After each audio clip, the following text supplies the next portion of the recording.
اب میں آپ کے سامنے ایک حدیث رکھنا چاہتا ہوں، حضور نے کیا فرمایا۔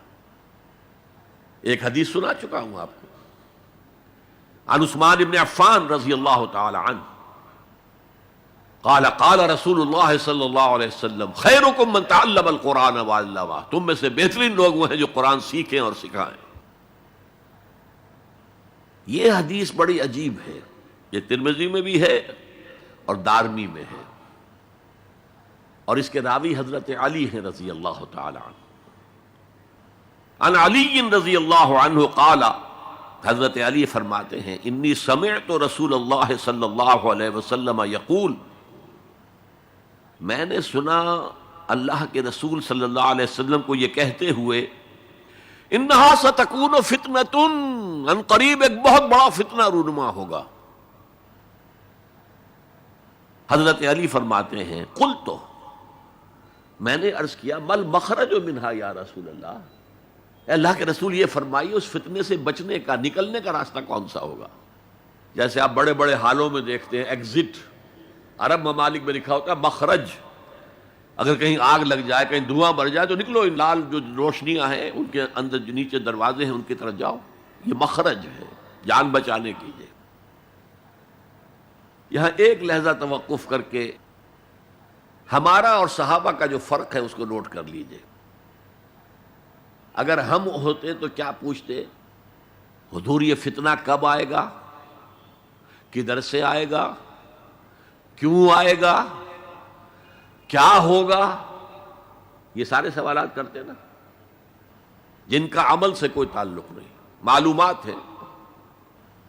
حضرت علی نے کچھ نہیں پوچھا، بس آپ نے فرما دیا کہ بہت بڑا فتنہ ہوگا، تو بس ہمیں یہ بتائیے کہ اس سے نکلنے کا راستہ کیا ہے۔ اب سنیے حضور کی زبان سے قرآن مجید کی مدح۔ قال کتاب اللہ، فتنوں سے بچانے والی اللہ کی کتاب ہے۔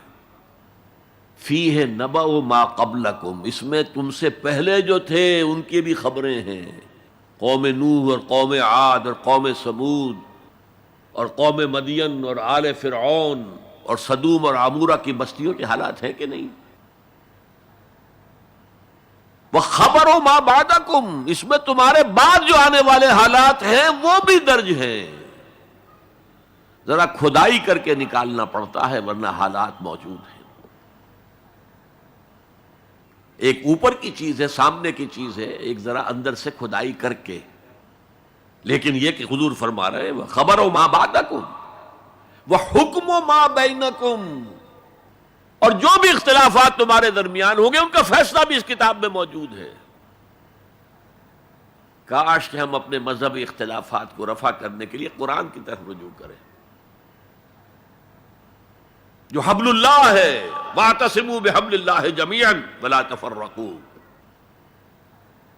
تو فرمایا کتاب اللہ فیہ نبأ ما قبلکم وخبر ما بعدکم وحکم ما بینکم، هو الفصل لیس بالہزل، وہ فیصلہ کن کلام ہے، ایسے ہی یاوہ گوئی نہیں ہے، یہ قرآن کی آیات ہے۔ انہ لقول فصل وما هو بالہزل، سورہ طارق کے اندر آیا، طارق میں هو الفصل لیس بالہزل من ترکہ من جبار قسمہ اللہ، اگر کوئی جبار شخص اپنی سرکشی میں اس قرآن کو ترک کر دے گا اللہ اسے پیس کر رکھ دے گا۔ وَمَنِ ابْتَغَى الْهُدَى فِي غَيْرِهِ أَضَلَّهُ اللَّهُ، اور جو کوئی ہدایت حاصل کرنا چاہے گا قرآن کے سوا کسی اور چیز سے، اللہ اسے لازماً گمراہ کرے گا۔ کتاب ہدایت تو یہ ہے، وَهُوَ حَبْلُ اللَّهِ الْمَتِينُ، اور یہی تو ہے اللہ کی مضبوط رسی، جو قرآن میں کہا گیا وَاعْتَصِمُوا بِحَبْلِ اللَّهِ جَمِيعًا۔ میں نے ایک موقع پر اس آیت کا استہزاء کرتے ہوئے سنا تھا پاکستان کے شہر لاہور میں، جب 1973 یا 74 میں عالم اسلام کی سمٹ کانفرنس ہوئی تھی لاہور میں، تو یہ آیت وَاعْتَصِمُوا بِحَبْلِ اللَّهِ ہر ٹیکسی کے اوپر، ہر رکشہ کے پیچھے لکھی ہوئی ہوتی تھی، اور وہ اس کے بینر لگے ہوئے تھے۔ تو میری کوئی کتاب ایک پریس میں تھی، میں اس کے لیے جلدی کے لیے کہنے کے لیے کہ جلدی شائع کرو وہاں گیا، تو وہاں ایک صاحب تھے آزاد کشمیر کے محکمہ اطلاعات کے بہت بڑے افسر، اور وہ کہہ رہے تھے کیا محمل کلام ہے، کہاں ہے وہ رسی، کس کو پکڑے؟ انا للہ و انا الیہ راجعون۔ حضور فرما رہے ہیں هو حبل اللہ المتین، یہ ہے رسی اللہ کی۔ ایک حدیث میں آتا ہے القرآن حبل اللہ الممدود من السماء الى الارض، یہ اللہ کی رسی ہے جو آسمان سے زمین تک تنی ہوئی ہے۔ ایک اور حدیث بہت پیاری ہے، میں آپ کو بتائے بغیر نہیں رہ سکتا۔ حضور اپنے حجرے سے برآمد ہوئے تو آپ نے دیکھا مسجد نبوی کے کونے میں صحابہ بیٹھے ہیں، قرآن کا مذاکرہ کر رہے ہیں۔ مذاکرہ ایک ہوتا ہے درس، ایک شخص بول رہا ہے دوسرے سن رہے ہیں، یہ نہیں، مذاکرہ آپس میں۔ حضور کے چہرے پر بشاشت کے آثار ظاہر ہوئے، آپ چل کر آئے، آپ نے ایک سوال کیا عجیب، الستم تشہدون، کیا آپ لوگ اس کی گواہی نہیں دیتے اللہ الہ الا اللہ وانی رسول اللہ ہے وہذا القرآن جاء من عند اللہ، کیا آپ لوگ اس کی گواہی نہیں دیتے کہ اللہ کے سوا کوئی معبود نہیں اور میں اللہ کا رسول ہوں اور یہ قرآن اللہ کے پاس سے آیا ہے؟ جواب کیا تھا؟ بلا یا رسول اللہ، بلا یا رسول اللہ، بلا یا رسول اللہ، اللہ کے رسول کیوں نہیں، ہم گواہی دیتے ہیں۔ اب فرمایا جس کے لیے میں نے یہ حدیث سنائی، فاستبشروا، خوشیاں مناؤ، جیسے ہم نے دوسرا جو تھا سورہ یونس کی آیات فَبِذَلِكَ فَلْيَفْرَحُوا، خوشیاں مناؤ، جشن مناؤ اس قرآن پر، فاستبشروا، تو بشارتیں حاصل کرو، فَإِنَّ هَذَا الْقُرْآنَ طَرَفُهُ بِأَيْدِيكُمْ وَطَرَفُهُ بِيَدِ اللَّهِ، اس قرآن کا ایک سرا تمہارے ہاتھ میں، ایک سرا اللہ کے ہاتھ میں۔ تو فرمایا هو الذکر الحکیم، جو قرآن کہتا ہے ذکر کرو، ذکر کرو، کھڑے بیٹھے، سب سے بڑا ذکر قرآن ہے۔ ہم بیٹھ کر ضربیں لگا رہے ہیں، پتہ نہیں کیا کرتے ہیں، کوئی وظائف پڑھ رہا ہے، سب سے بڑا ذکر جسے قرآن الذکر کہتا ہے، انا نحن نزلنا الذکر وانا لہ لحافظون، دی ذکر وہ قرآن ہے، هو الذکر الحکیم وہو الصراط المستقیم۔ اور تم نماز کی ہر رکعت میں کہتے ہو اہدنا الصراط المستقیم، وہ صراط مستقیم تو اللہ نے تمہیں دے دیا ہے، یہ قرآن ہی تو ہے صراط المستقیم۔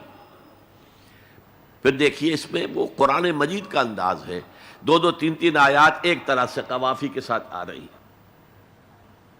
هو الذی لا تزیغ بہ الاہواء، یہ وہ شے ہے کہ جس کے ہوتے ہوئے خواہش نفس آپ کو کج نہیں ہونے دے گی، زیغ نہیں آئے گا اس کے ساتھ، اس کے ہوتے ہوئے کبھی کجی نہیں آئے گی تمہارے اندر۔ ولا تلتبس بہ الالسنہ، زبانیں التباس نہیں پیدا کر سکیں گی، قرآن جو ہے اپنی حفاظت خود کرتا ہے۔ ذرا سی الفاظ کی شکل موڑ دی، رائنا کی بجائے رائنا کہہ دیا، قرآن پر ایسا کوئی حملہ نہیں ہو سکتا۔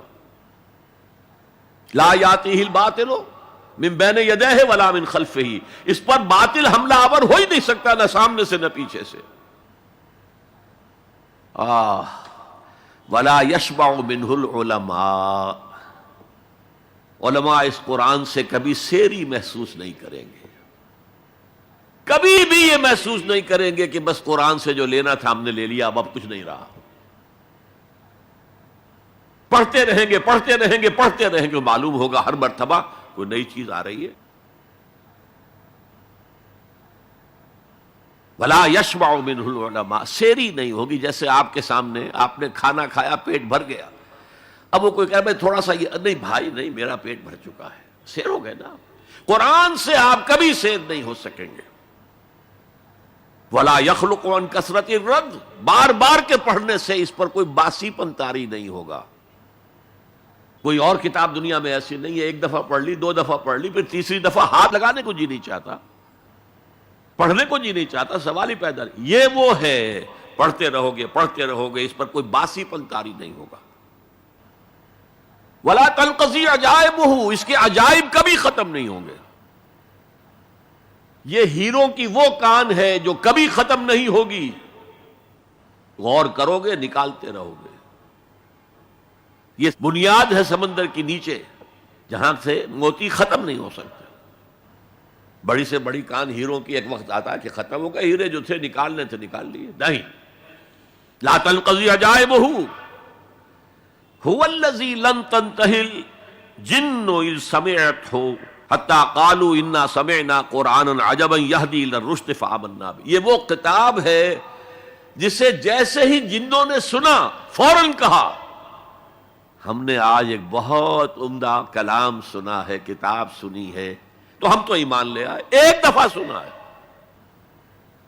اور وہ دائی بن کر چلے گئے. یا قومنا اجیبوا داعی اللہ، اے ہماری قوم کے لوگوں اس اللہ کی طرف پکارنے والے کی آواز پر لبیک کہو. جنات کا عالم یہ ہے، ہمارا عالم کیا ہے؟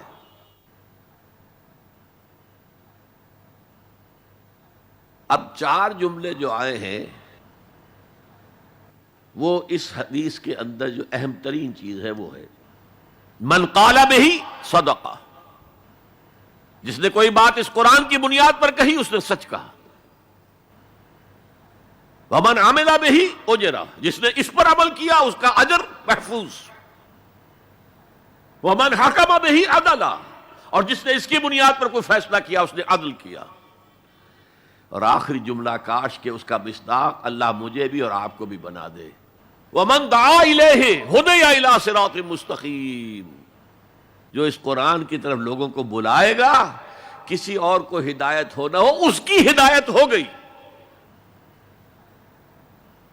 یہ حدیث ترمذی اور دارمی کی ہے، لیکن اسی حدیث کا ایک ورژن وہ ہے جو طبرانی کی معجم کبیر میں آیا ہے، اور اس میں یہ یوں آئی ہے حضرت جبرائیل نے حضور سے کہا یا محمد صلی اللہ علیہ وسلم امتک بعدک، آپ کے بعد آپ کی امت کا کیا حال ہوگا، کون سہارا ہوگا؟